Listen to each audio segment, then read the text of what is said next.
রাজশাহী। এক্ষুনি শুনবেন স্থানীয় সংবাদ। আসসালামু আলাইকুম। সন্ধে ৭টা, বাংলাদেশ বেতার রাজশাহী। স্থানীয় সংবাদ পড়ছি সাজরিন খান খুশবু। বাংলাদেশ জামায়াতে ইসলামীর নায়েবে আমির অধ্যাপক মুজিবুর রহমান বলেছেন, ৮ দল একমত হয়েছে আগামী দিনে যাতে কোনো ধরনের চাঁদাবাজ কেউ সংসদে যেতে না পারে। আগামীর জাতীয় সংসদ হবে দুর্নীতিবাজ মুক্ত, চাঁদাবাজ মুক্ত জাতীয় সংসদ।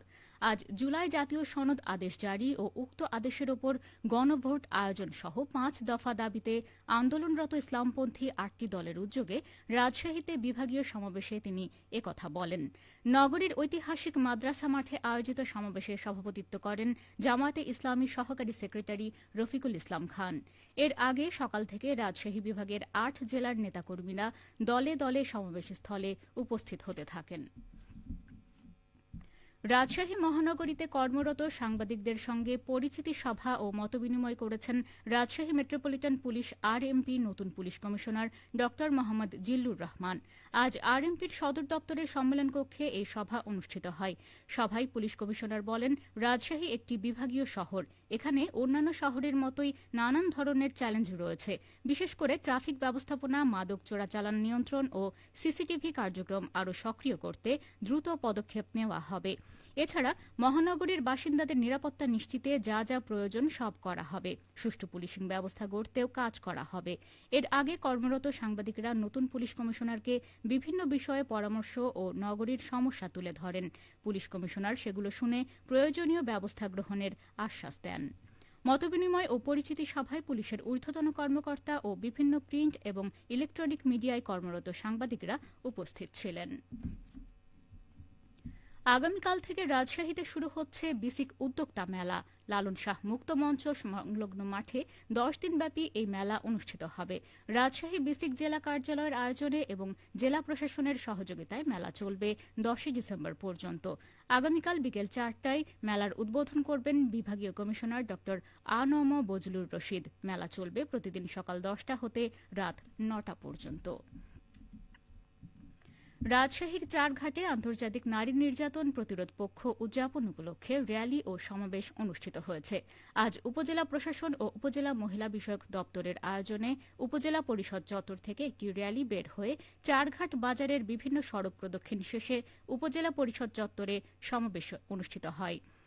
অনুষ্ঠানে সভাপতিত্ব করেন নির্বাহী কর্মকর্তা জান্নাতুল ফেরদৌস। সমাবেশে বক্তারা বলেন, ডিজিটাল মাধ্যমে নারীর প্রতি সহিংসতা দিন দিন বাড়ছে।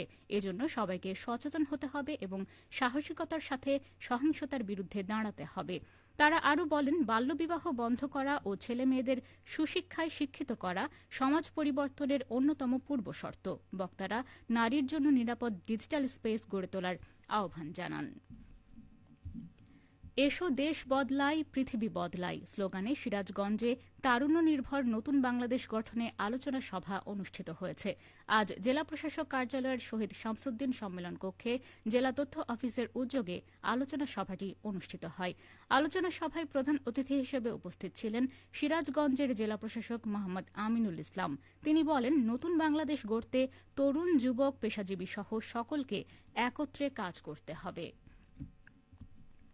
বগুড়ার সোনাতলার হাটে বাজারে প্রচুর কাঁচামরিচের আমদানি থাকলেও ভালো দাম পাচ্ছেন চাষিরা। এতে খুশি এ উপজেলার কৃষকেরা। কৃষি সম্প্রসারণ অধিদপ্তর সূত্র জানায়, উপজেলায় এবার প্রায় ১৩,০০০ হেক্টর জমিতে কাঁচামরিচের চাষ করা হয়েছে। উপজেলার তেকানি, চুকাইনগর ও পাকুল্লা ইউনিয়নের নটিচরে প্রচুর পরিমাণ আগাম মরিচ চাষ করা হয়েছে। চরাঞ্চলের এই জমি থেকে ইতোমধ্যেই মরিচ তোলা শুরু হয়েছে। প্রতি মণ মরিচ ১৬০০ থেকে ১৮০০ টাকা দরে বিক্রি হচ্ছে। খেলার খবর, ফুটবল। তারুণ্যের উৎসব উদযাপন উপলক্ষে নাটোরে অনুষ্ঠিত আন্তঃকলেজ ফুটবল প্রতিযোগিতার তৃতীয় কোয়ার্টার ফাইনালে সিংড়া উপজেলার গোল-ই-আফরোজ সরকারি কলেজ ২-০ গোলে গুরুদাসপুর উপজেলার নাজিরপুর ডিগ্রি কলেজকে পরাজিত করেছে। নাটোর সদর উপজেলা মিনি স্টেডিয়ামে আজ এই প্রতিযোগিতা অনুষ্ঠিত হয়। জেলার ১২টি কলেজ জেলা ক্রীড়া অফিস আয়োজিত প্রতিযোগিতায় অংশগ্রহণ করছে। সবশেষে আবহাওয়া। আজ রাজশাহীতে সর্বোচ্চ তাপমাত্রা ছিল ২৭.৮ ডিগ্রি এবং সর্বনিম্ন ১৫ ডিগ্রি সেলসিয়াস। সন্ধে ৬টায় বাতাসে আপেক্ষিক আর্দ্রতার পরিমাণ ছিল ৯১%। রাজশাহী ও পার্শ্ববর্তী এলাকায় আগামীকাল সূর্যোদয় ভোর ৬টা ৩২ মিনিটে। সংবাদ শেষ হল। আমাদের পরবর্তী স্থানীয় সংবাদ প্রচারিত হবে আগামীকাল সকাল ৮টা ১০ মিনিটে।